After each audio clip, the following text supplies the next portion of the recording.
जदि केबे आपण माने कंचा कदली रे रेसिपी बनाउथिबे आ तार चोपा को फोपाड़ी दउथिबे एई वीडियोटा देखि सारला परे आपण माने बिल्कुल भी ए चोपा को फोपाड़ीबेनी।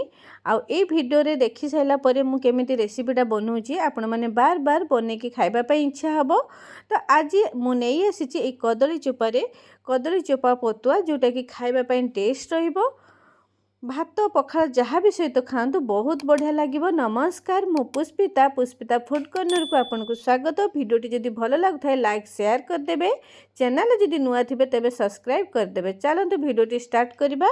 ये देखु मु कदली चोपा को नहीं एमती कदली चोपा को आम छोट छोट पीसेस रे एमती काटिदबा ताकि ग्राइंडिंग करिवारे हमको सुविधा हम। प्रथमे कौन करवा ये चोपा को आम भल भाव धोई नवा। देखंतु माने ये आपण मैंने हलदी पानी रे भी धोई पारे माने चोपाटी कला पड़ोनी।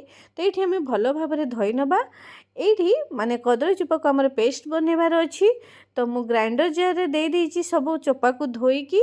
ये कला सोरिष माने बतुरे की रखी थी गोटे बड़ चामच देदेबा। जेतिक चोपा नहीं तापाई मु गोटे चामच सोरिष नहीं गोटे पिंचर माने अल्प टिके तेंतुली नहीं ताने तेंतुली नबार कारण है चोपाटे जदि कषाटिया थी ना तो कषाड़िया लगभग भल टेस्ट आसो टे चटपटा फ्लेवर रहिबो।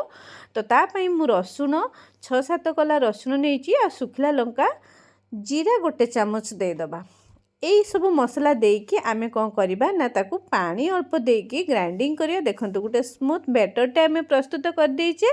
एठी हमर चोपार बैटरटा प्रस्तुत हो जाइए ताकू साइड रे रखिबा। तो ता पई देखंतु मु परिबा कोन नैची परिबा भितर मु एठी बैगण नैची आलू बैगण को एमती बड़ बड़ पीसेस रे काटिकी नबा।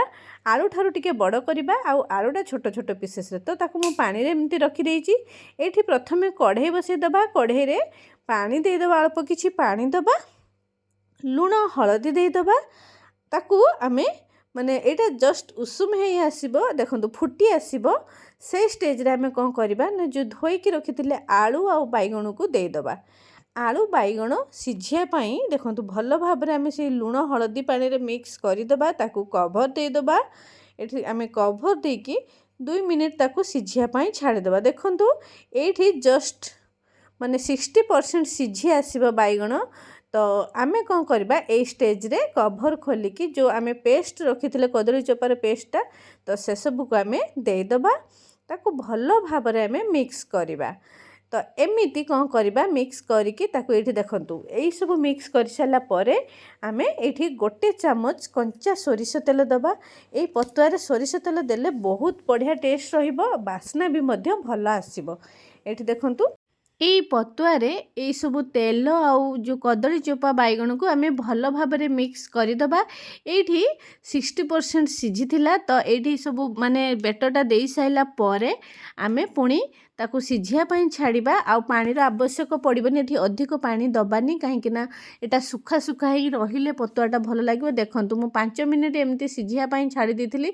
5 मिनिट परे केमती ड्राई हो जाइए एई भलिया ही पतुआटी रहिबो। जेते सुखा रहिबो सेते भल लागिबो। एबे हमर कदली चोपार पतुआ रेडी हो जाइए। देखंतु मु आपनको प्लेट रे सर्व करके देखौची। एई भलिया आपण माने कदली चोपार थरे एई भलिया रेसिपीटे प्रस्तुत करंतु।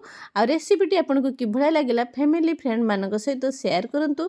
जदि अधिक भल लागुची तेबे तार अनुभूति मो सहित कमेंट रे शेयर करंतु। सेते पर्यंत रहुची मु आउ एक नुआ रेसिपी नेकी आपण मानक पाखकु आसीबी। जय जगन्नाथ।